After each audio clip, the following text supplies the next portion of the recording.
वही वही अपलोड वाली।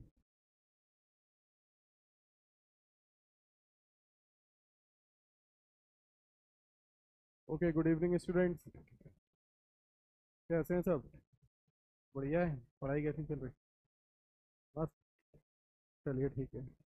तो now today we are starting our very first chapter of social science of history, that is chapter number first, the Harappan civilization. ठीक है। Harappan civilization is also known as Indus valley civilization. Clear? चलिए, तो now we are starting.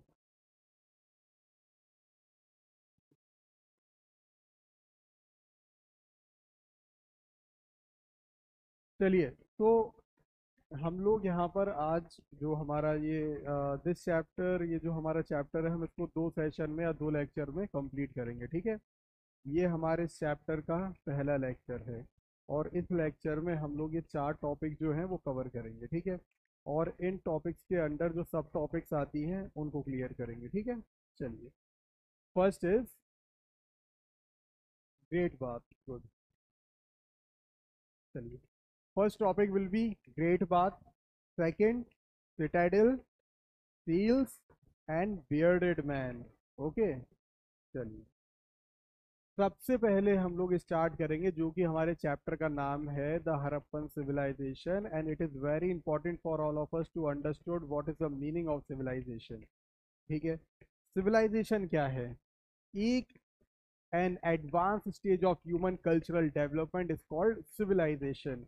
या हम एक short form में ये चीज बोल सकते हैं कि एक जोग्राफिकल एरिया जहाँ पर लोग आपस में मिलकर रहते हैं।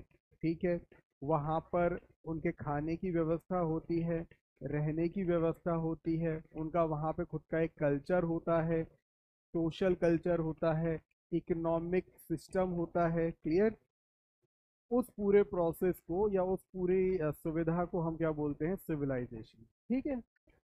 अब क्योंकि हमारा चैप्टर है हड़प्पन सिविलाइजेशन, तो हम लोग यहाँ पर हाइलाइट्स देख लेंगे यहाँ पर एक बार। ठीक है, कि इस चैप्टर में हम क्या क्या चीज़ें पढ़ेंगे। और देखिए, पहली चीज़ एवोल्यूशन ऑफ सिटीज़, कि भाई किस तरीके से रूरल एरिया को उन्होंने अर्बन एरिया में कन्वर्ट करा, और उसके बाद और ज़्यादा डेवलप करके वो एक सिटी बन गई। ठीक है। रूरल जानते हो, विलेजेस एरिया। ठीक है। अर्बन सिटीज की बात करते हैं। ठीक है। चलिए, सेकंड सरप्लस ऑफ फूड। आगे हम ये पढ़ने वाले हैं सरप्लस का मतलब क्या होता है, कौन बताएगा? सफिशिएंट। ठीक है। यानी कि जरूरत के लायक जो चीज हमारे पास होती है उसको हम बोलते हैं सरप्लस। जरूरत या जरूरत से थोड़ा सा ज्यादा, दैट इज सरप्लस। ठीक है। डिवीजन ऑफ लेबर, किस तरीके से उन्होंने अपने काम को बांटा हुआ था, क्या क्या काम करते थे। ठीक है। Next will be system of writing. अब भाई कोई सिविलाइजेशन है, ह्यूमंस हैं, तो कम्युनिकेट तो करते ही होंगे। किस लैंग्वेज में कम्युनिकेट किया करते थे, क्या स्क्रिप्ट थी उनकी, वो हम देखेंगे। Monumental public buildings. ठीक है। हर एक सिविलाइजेशन में कुछ मॉन्यूमेंट्स होते हैं, जैसे कि भाई हमारे इंडिया में कितने सारे हिस्टोरिकल मॉन्यूमेंट्स हैं।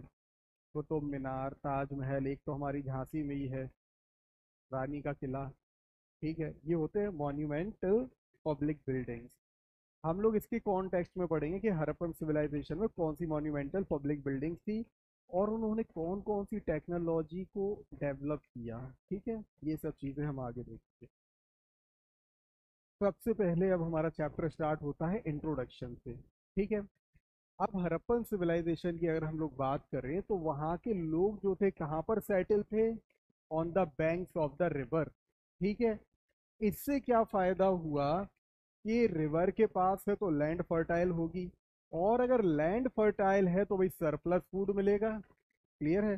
क्योंकि हम लोग क्या पढ़ते हैं भाई, अगर हम लोग प्लांट्स की बात करें तो plant need sunlight, soil, water, ये तीन चार चीज़ें चाहिए, ऑक्सीजन। तो भाई सनलाइट तो मिल ही रही है, पानी की कोई कमी नहीं क्योंकि रिवर बैंक के पास है। ठीक है ना? आगे दूसरा पॉइंट क्या है इनका? अब सरप्लस फूड होने के बावजूद, क्योंकि अब इनको लगा कि भाई खाने की हमारे पास कोई कमी नहीं है। क्यों? क्योंकि एग्रीकल्चर बहुत अच्छे से हो सकता है, पानी बहुत अच्छे रेशियो में अवेलेबल है।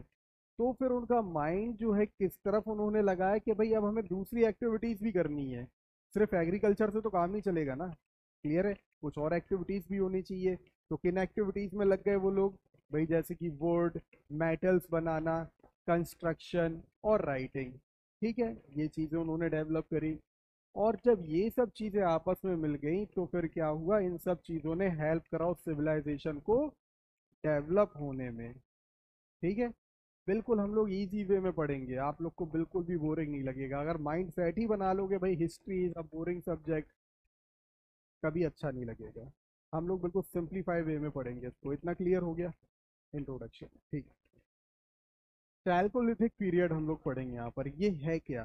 ठीक है, देखो यहाँ पर इस पीरियड में हुआ क्या, मेटल्स रिप्लेस स्टोन। ठीक है, यानी कि स्टोन्स के भाई आप कह लो वेपन्स वगैरह या स्टोन के और चीज़ों जो हैं उसको किससे रिप्लेस कर दिया गया? मेटल से। ठीक है, क्योंकि मेटल बहुत ज़्यादा ड्यूरेबल होते हैं। Durable means long lasting, very good. ठीक है, copper was the first metal that was discovered in Harappan civilization. ठीक है, कॉपर और ये copper was the first metal that was discovered in Harappan civilization, और इसको कॉपर एज सिविलाइजेशन भी कहते हैं। ठीक है, सबसे पहले कॉपर का इस्तेमाल इसी सिविलाइजेशन में हुआ।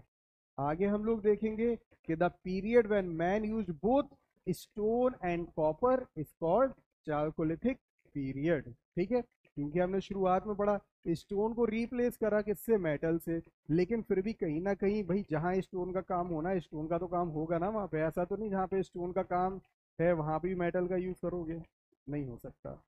चलिए नेक्स्ट, अब ब्रॉन्ज एज पढ़ेंगे हम लोग। ठीक है, लिंक से लिंक मिलाते जाओगे तो सब कुछ ईजी हो जाएगा। अब इस ब्रॉन्ज एज पीरियड में क्या हुआ कि अब ये ब्रॉन्ज बना कैसे, इसको समझ लो। कॉपर को ऐड करा उन्होंने टिन या जिंक से, और इससे बनता है एक एलॉय। जब भी हम दो मेटल को साथ में मिलाते हैं, पढ़ा होगा आप लोगों ने केमिस्ट्री में, कि उसे एलॉय बोलते हैं। ठीक है, तो जब कॉपर के साथ टिन और जिंक उन्होंने मिलाया तो एक एलॉय बनता है जिसको कहा गया ब्रॉन्ज। जैसे हम लोग देखते हैं ना, जब कोई कंपटीशन होते हैं तो भाई जो फर्स्ट थ्री होते हैं, पहले वाले को गोल्ड, दूसरे को सिल्वर, तीसरे वाले को ब्रॉन्ज। याद आ गया? ठीक है, ब्रॉन्ज का एक फायदा ये भी था कि ये और मेटल से ज्यादा हार्ड भी था और डक्टाइल भी है। डक्टाइल भी आप लोगों ने केमिस्ट्री में पढ़ा होगा।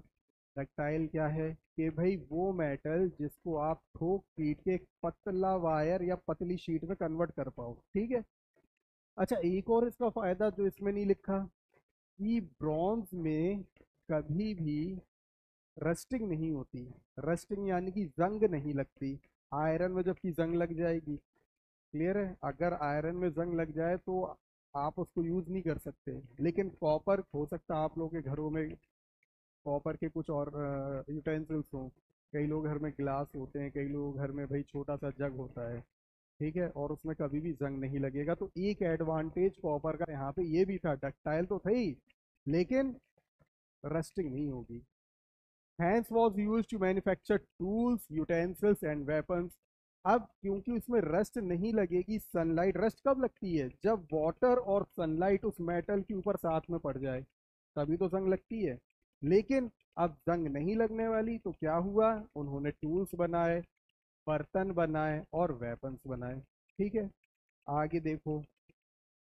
अब क्योंकि आपको शुरुआत में बताया कि कॉपर, इसको कॉपर सिविलाइजेशन भी कहते हैं, और कॉपर से ही उन्होंने क्या, ब्रॉन्ज बनाया। यानी कॉपर के साथ टिन या जिंक को मिलाया और ब्रॉन्ज बन गया, और इसको ब्रॉन्ज पीरियड के नाम से भी जाना जाता है। ठीक है, और ये वो सिविलाइजेशन है जिसको ब्रॉन्ज एज सिविलाइजेशन भी कहा गया। और इसकी वजह से क्या हुआ, इस सिविलाइजेशन में या ब्रॉन्ज ने एक बहुत ही इंपॉर्टेंट रोल प्ले किया उनकी ग्रोथ में।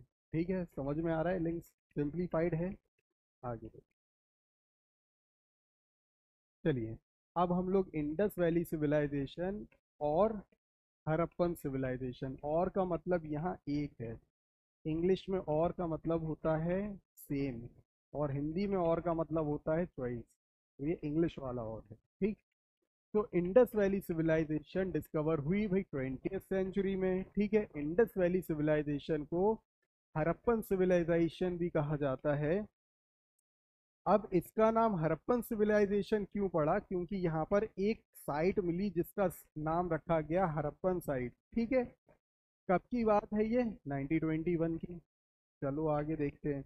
1922 में होता क्या है, जस्ट उसके एक साल बाद या कुछ महीनों के बाद एक और साइट वहां पर मिलती है मोहनजोदारो के नाम से, ठीक है। उसका नाम ये रखा गया। नाम क्यों रखा गया उसके पीछे भी एक रीजन है, क्लियर। क्या रीजन है यहाँ पर, कि देखो मोहन, देखिए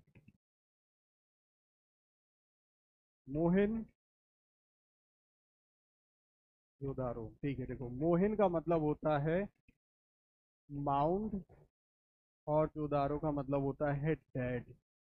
जब आर्कियोलॉजिस्ट वहां पर एस्केवेशन कर रहे थे, एस्केवेशन का मतलब डिगिंग, खुदाई करना, लेकिन ये चीज खुदाई पे नहीं मिली, ये समझो पहले। माउंड का मतलब होता है कोई भी जमीन, और आप लोग ने देखा होगा जैसे सपोज ये जमीन है, कहीं पे आपने देखा होगा भाई मिट्टी का ऐसे टीला बना हुआ है, ठीक है। पहाड़ की बात नहीं कर रहे, मिट्टी का टीला बना हुआ है। तो जब वो लोग वहां पर एस्केवेशन कर रहे थे, तो उस वक्त जब खुदाई चली, तो उन्होंने क्या, उस माउंड के नीचे से उस जमीन के हिस्से में कुछ स्केलेटन्स और हड्डियां उनको मिली, ठीक है। हड्डियां और जब स्केलेटन मिला तो उन्होंने इसका नाम रख दिया मोहनजोदारो, ठीक है। मोहन यानी कि माउंड, माउंड ऑफ डेड, देखो क्या लिखा हुआ है, माउंड ऑफ डेड, क्लियर है। आगे देखो, both the side lie in the Indus valley civilization, और ये दोनों ही, चाहे आप हड़प्पा की बात कर लो, हड़प्पन सिविलाइजेशन की बात कर लो, इंडस वैली सिविलाइजेशन की बात कर लो, ये इन दोनों में ही मोहनजोदारो और ये अवेलेबल है, क्लियर हो गया। चलो आगे देखो। अब हम लोग ये पढ़ेंगे, ये जो सिविलाइजेशन है ये किसने और कब डिस्कवर हुई, ठीक है। तो भाई सर जॉन मार्शल साहब जो थे, इन्होंने डिस्कवरी करी द हड़प्पन सिविलाइजेशन की, ठीक है। दूसरा नाम आ जाता है दयाराम साहनी का, ठीक है। इन्होंने किस चीज की डिस्कवरी करी, र्यून्स, र्यून्स का मतलब कौन बताएगा, यस, किसी भी बनी हुई खंडर आप कह सकते हो, ठीक है। दैट इज र्यून्स, यानी बची कुची चीजें। तो दयाराम साहनी ने 1921 में हड़प्पा के र्यून्स को डिस्कवर किया। आगे हम बात करें रखलदास बैनर्जी, इन्होंने क्या डिस्कवर किया, जो अभी हमने पढ़ा मोहनजोदारो, ठीक है। अच्छा ये कौन बताएगा डिस्कवरी और इन्वेंशन में क्या फर्क है, कौन बताएगा, यस बताओ जी, गुड। और कौन बताएगा, बैठो गुड, करेक्ट। कोई और बताएगा, जवाब सही है उसका, अलग वे में और कौन बताएगा। गैस किया करो, डरने की बात नहीं है, खड़े होके बताया करो बेटा, खड़े बताओ। ठीक ठीक, वेरी गुड। चलिए, this is the right answer, दोनों ही ने सही बोला। डिस्कवरी पहले ही से दुनिया में मौजूद थी वो चीज, ठीक है। अब कोई एक्सकवेशन हुई या किसी भी रिसर्च से वो चीज आपको मिल गई, तो वो कहलाएगी भाई आपकी डिस्कवरी। इन्वेंशन, उसी वो चीज दुनिया में पहले मौजूद नहीं थी, लेकिन टेक्नोलॉजी की वजह से, रिसर्च की वजह से वो चीज बनाई गई, दैट इज इन्वेंशन, ठीक है। जैसे हम लोग पढ़ते हैं the invention of electric bulb, कभी हम ये नहीं पढ़ते the discovery of electric bulb, क्योंकि इलेक्ट्रिक बल्ब खुदाई में तो नहीं मिला था, वो तो बनाया गया था ना। आगे बढ़े, ओके। अब हम लोग देखेंगे सोर्सेस को, ठीक है। हड़प्पन सिविलाइजेशन से हमको क्या क्या मिला। तो ये पूरी नॉलेज जो भी हमें मालूम चलती है ना हड़प्पन सिविलाइजेशन की, ये एंटायरली किसके ऊपर बेस्ड है, आर्कियोलॉजिकल रिमेन्स। आर्कियोलॉजिकल रिमेन्स का मतलब, आर्कियोलॉजी क्या है, आर्कियोलॉजी कि भाई the study of the past building monuments, या जो भी आइटम आपको मिलते हैं, ठीक है। क्या क्या चीजें मिली, जैसे बिल्डिंग्स। अब बिल्डिंग से भी मालूम चलता है कि भाई लोग कैसे रहे होंगे, जैसे हम लोग द पिरामिड ऑफ गीजा की बात कर रहे हैं, गीजा ये कहाँ है, इजिप्ट में। आप देखो भाई पहले कोई मशीन्स नहीं होती थी, इतने ऊंचे ऊंचे और इतने बड़े बड़े सॉलिड पहाड़ वो कैसे लेकर गए होंगे। पत्थर। इससे क्या मालूम चलता है, एक चीज ये मालूम चलती है कितने स्ट्रांग थे फिजिकली वो लोग। ठीक है, आगे देखो, पॉटरी मतलब मिट्टी के बर्तन। ठीक है, स्कल्पचर्स, ठीक है, लकड़ी हो या कोई भी पत्थर हो, पहाड़ हो, उसको ठोक बजाकर एक शेप बनाना, that is known as sculpting. Seals यानी कि मोहर की बात करें, ठीक है, आज भी एडवांस टाइम है तो आज वैसी मोहरें तो नहीं मिलेंगी, आज कैसा स्टैम्प होता है देखा होगा आप सबने। ठीक है, सेमेट्रीज यानी कि मरे हुए लोगों की कब्रें। ठीक है, चलिए, तो सोर्सेज हमें इस तरीके से मिले वहां पे कोई भी रिटन रिकॉर्ड्स नहीं मिले। ठीक है, हड़प्पन सिविलाइजेशन के। हम लोग क्या क्या चीजें अब इसमें पढ़ेंगे, देखो यहाँ पर द ग्रेट बात। देखो, आज का सेशन जो है, जो शुरू में बताया था, सिर्फ कितना कवर करेंगे, टोटल सिलेबस इतना है हमारा। टोटल देख लेते हैं, the citadel, seals, dancing sorry bearded man, dancing girl, dockyard and script. ठीक है, चलिए, अब जो हम लोगों ने शुरुआत में बोला था, पहली टॉपिक हमारी स्टार्ट होती होती है, that is the great bath. ठीक है, ग्रेट बाथ कहाँ पे है भाई, मोहनजोदारो में मिलेगा आपको। ठीक है, एक बहुत बड़ा स्ट्रक्चर है। ये क्या डिनोट करता है, द आर्ट ऑफ बिल्डिंग। ठीक है, किस तरीके से उन्होंने अपने मौजूदा रिसोर्सेज को यूज करके वो चीज बनाई, वो आगे उसकी फोटो दिखाएंगे तो और अच्छे से समझ में आएगा। ठीक है, ये चीज क्या डिनोट करती है, the existence of ruling class which built such huge structure for the public. The great बात को कहा जाता है, जब आगे भी हम पढ़ेंगे, जब आप वो स्ट्रक्चर देखोगे, तो कई लोग इस चीज कई हिस्टोरियंस इस चीज को एज्यूम करते हैं कि वो पब्लिक के लिए बनाया था, वहाँ के जो भी रूलिंग क्लास के लोग रहे होंगे। ठीक है, बना किससे, बर्न्ड ब्रिक्स, जिस तरीके से आज के घर बनते हैं ना, ईंटों से, यानी उस मिट्टी को भट्टी में, चिमनी में पकाया जाता है, उसको और हार्ड किया जाता है। तो उस वक्त उन्होंने उस टेक्नोलॉजी का इस्तेमाल किया, यानी कि burn bricks were use to build it, it had flights of steps on north and south. अच्छा, उन्होंने जिस तरीके से वो चीज, देखो पहले बता दे रहे क्योंकि इस तरीके का है, अगर हम एज्यूम करें तो ये नॉर्थ है और ये साउथ है, इन दो जगह से लोग अंदर जा सकते हैं और बाहर आ सकते हैं, इस तरफ से कोई भी ऐसा पैसेज नहीं था। ठीक है, आगे देखो यहाँ पर, the walls of the pool were made water tight, यानी कि दीवारों को कैसा बनाया गया कि पानी जो है वो सीलन से अंदर की तरफ ना जाए। ठीक है, और क्या क्या चीजें यूज करी थी उसमें भाई, जिप्सम मोर्टार, आज के टाइम में जिसको हम मसाला बोलते हैं, बनाने वाला, खाने वाला नहीं। देखा है मसाला, क्या सीमेंट बोलते हैं उसको, उसमें क्या क्या रहता है भाई, वो जिप्सम का एक वो रहता है पाउडर, पानी मिलाते हैं, सैंड यूज करते हैं, that is house building masala. ठीक है, it might have been used for religious purposes. ठीक है, तो हिस्टोरियन क्या एज्यूम करते हैं भाई, इसको रिलीजियस पर्पसेस के लिए बनाया होगा। कई लोगों को आज भी आप देखते होंगे, कई रिलीजन्स में ऐसा है कि भाई पानी में डुबकी लगाते हैं, होता है कि नहीं, 3 बार डूब गए फिर ऊपर बाहर आ गए। तो हिस्टोरियंस इस चीज को एज्यूम करते हैं कि हाँ भाई शायद इसको रिलीजियस पर्पसेस के लिए बनाया होगा। It shows advanced planning with features like water supply and drainage. ठीक है, और इस तरीके से बनाया गया कि भाई पानी की सप्लाई उसके अंदर होती रही। भाई इतना बड़ा स्विमिंग पूल टाइप की चीज जो है, आज हमारे यहाँ तो मोटर चल जाती है पानी वाली, आज हम लोग के पास वो जेट पंप्स वगैरह हैं, भाई एक बटन दबाया इतना, और इस कमरे के बराबर भी पूल है, तो मुश्किल से मेरे ख्याल से 1 घंटे में भर जाना चाहिए।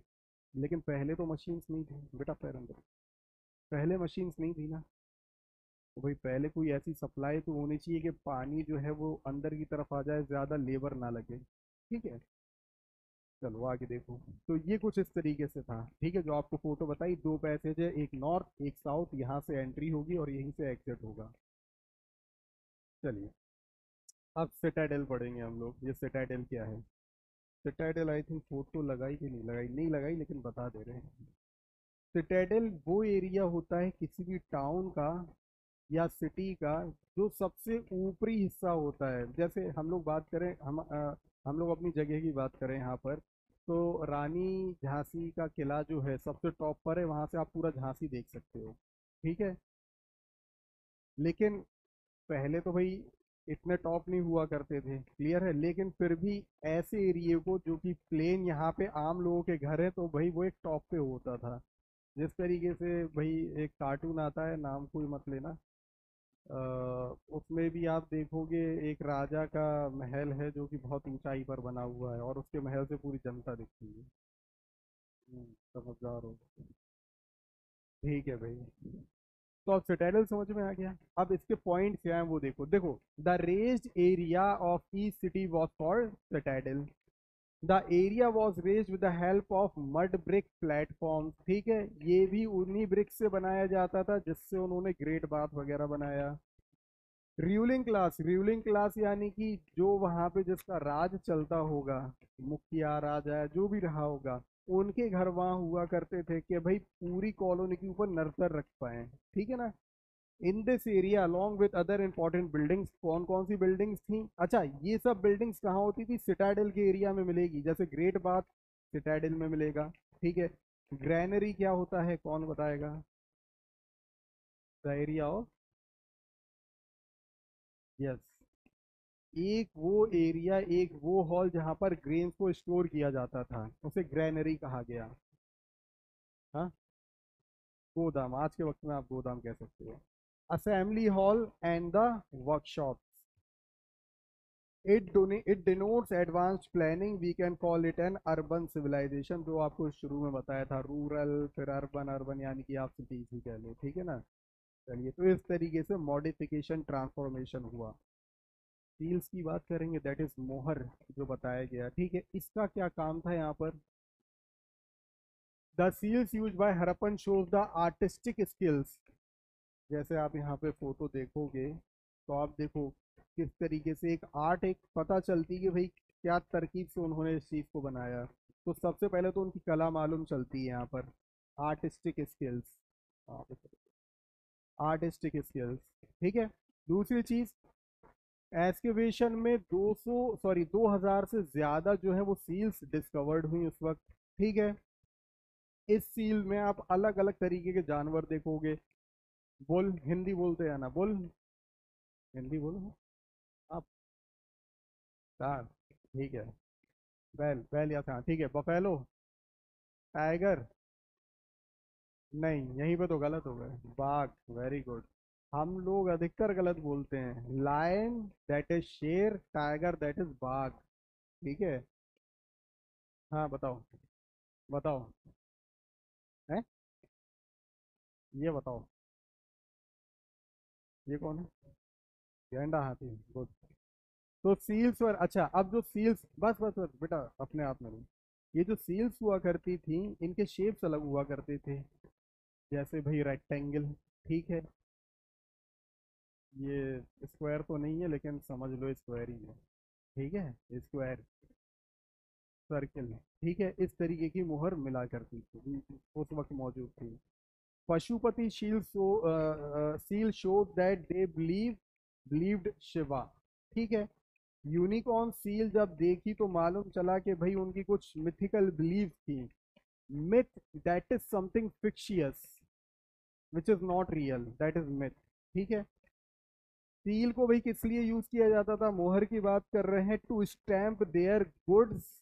ठीक है, सामानों को, जिस तरीके से आज के वक्त में आप देखोगे, FSSAI, ISI, एग मार्क, ये तीन ही एग्जाम्पल दे रहे हैं वैसे भी। ITC, ITC मार्क है क्या? ये तो कंपनी है बेटा, ब्रांड का मार्क है वो। IT, ये ब्रांड मैन्युफैक्चर करती है। ITC, समझ लो, ठीक है, समझ गया ना उसमें। फुल फॉर्म कौन बताएगा? FSSAI, हाथ ऊपर कर ले जिन्हें, और गैस भी कर सकते हो, कोई गलत बात नहीं है। गलत होगा तो कोई प्रॉब्लम की बात। चलो ठीक है, छोड़ो। ISI है, FSSI पढ़ते हैं। फूड, आगे बोलो। Safety and standard authority of India. ठीक है। ISI Indian standard institute, egg mark agriculture marketing, ठीक है। तो इन सब मार्क से हमें मालूम, जैसे एक और मार्क होता है जो हमारी इलेक्ट्रिकल अप्लायंस पे आने लगा, BEE, यानी ब्यूरो ऑफ एनर्जी एफिशिएंसी। कुछ मार्क होते हैं जैसे कि इस तरीके से, जो वेजिटेरियन फूड होता है उसमें इस तरीके से ग्रीन मार्क होता है ना। इससे मालूम चलता है भाई ये खाना वेजिटेरियन है। अगर अब तो ये लाल बना ही हुआ है, अगर रेड बन के आता है तो दैट इज नॉन वेज, समझ रहे हो ना। तो भाई वो भी, उन्होंने भी कुछ अलग सील्स बनाई हुई रखी थी जो डिनोट करती थी उनके प्रोडक्ट्स को। जैसे कि अपने गुड्स पर लगाते थे, seals were pressed on the layer of wet clay after tying the knot to the bag of goods. कोई भी बैग हुआ करता था गुड्स का, गुड्स यानी कि सामान की बात करें, कॉमर्स लाइन में मटेरियल या प्रोडक्ट्स को गुड्स कहा जाता है, ठीक है। आगे, seals were found in different areas, तो सिर्फ एक जगह नहीं, कई जगह सील्स मिली, और कितनी मिली, अराउंड 2000, ठीक है। चलो आगे, अब हम लोग यहाँ ये पढ़ेंगे कि भाई सील की क्या इंपॉर्टेंस थी वहां पर। कुछ इंपॉर्टेंस तो हमने यहाँ देख ली, और क्या इंपॉर्टेंस थी। सील को देखने से मालूम क्या चलता है कि उसमें क्योंकि अलग अलग फिगर्स बने हुए थे, तो हमें वहाँ की ड्रेस मालूम चलती है, भाई कपड़े कैसे पहनते थे। जैसे कई लोगों ने मूवीज वगैरह देखी होगी, तो उन मूवीज में जो हॉरर मूवीज वगैरह जो हैं क्लियर, उनमें क्या उनकी दीवारों पर कुछ बने हुए हैं पोस्टर्स वगैरह, तो उससे मालूम चलता है भाई ये लोग कपड़े कैसे पहनते थे, ठीक है, मुकुट कैसा लगाते थे। आगे देखो, ऑर्नामेंट्स यानी कि गहने, वो भी मालूम चलता है, ठीक है। उनके क्या हेयर स्टाइल होगी, कौन से जानवर वो पाला करते होंगे एज अ डोमेस्टिक एनिमल, ठीक है। एक पॉइंट जो हमने पहले पढ़ा था कि भाई उनकी रिलीजियस वैल्यू भी मालूम चलती है एक सील को देखते हुए, जैसे कि पशुपति सील, ठीक है। आगे हम आए कि it also tell us about their trade, ठीक है, एंड कॉमर्स। जैसे कि हम लोगों ने बात करी थी कि भाई पिछली वाली स्लाइड में क्या देखा था हमने, पिछली वाली स्लाइड में कि भाई वो लोग सील को इस्तेमाल करते थे for trading mark, for trade mark, ठीक है। It also shows that their trade had spread over a vast area. It also tells us about their script. उनकी जो स्क्रिप्ट थी वो पिक्टोग्राफ स्क्रिप्ट थी। आप देखो यहाँ पर पूरी पिक्टोग्राफ स्क्रिप्ट है, ये कोई सा पता नहीं कैसा क्या है, ये बैल है और ये समझ रहे हो ना हाथी, तो ये पूरी पिक्टोग्राफ स्क्रिप्ट है उनकी, क्लियर है। चलो भाई आगे देखो, अब बिल्कुल हमारा आ गया लास्ट वाला, ठीक है, द बियर्डेड मैन। देखने से मालूम चलता है कि दाढ़ी है इसकी, ठीक है, शॉल टाइप का कुछ पहना हुआ है, एक शोल्डर ढका है, दूसरा शोल्डर खुला हुआ है। पूरी तो नहीं बच पाई, थोड़ी बहुत जितनी बची है वो यहाँ पर अवेलेबल है। अब क्या बताया गया इसके बारे में, बियर्डेड मैन, और इसको योगी कहा गया। जिस तरीके से मॉन्क्स वगैरह को देखते हो कि भाई ये वाला कोई भी शोल्डर, हम ये नहीं बोल रहे यही हो सकता है, एनी शोल्डर, एक शोल्डर शॉल से ढका दूसरा खुला हुआ, तो इनको भाई योगी साहब भी कहा गया, यानी कि that one. The artistic statue of a man with beard was discovered from Mohenjodaro, कौन सी साइड से मिला, मोहनजोदारो से, ये सब आपको मालूम होना चाहिए। It has a shawl worn over the left shoulder, ठीक है, इस तरीके से खड़ा हुआ है, सो दैट इज लेफ्ट, ठीक है, लेफ्ट राइट, ठीक। Eyes are half closed, hands called as the statue of yogi, ठीक है। आगे देखिए, it is made of limestone, ठीक है, और इसकी जो हाइट है that is 6 inches, 17.5 centimetres, clear.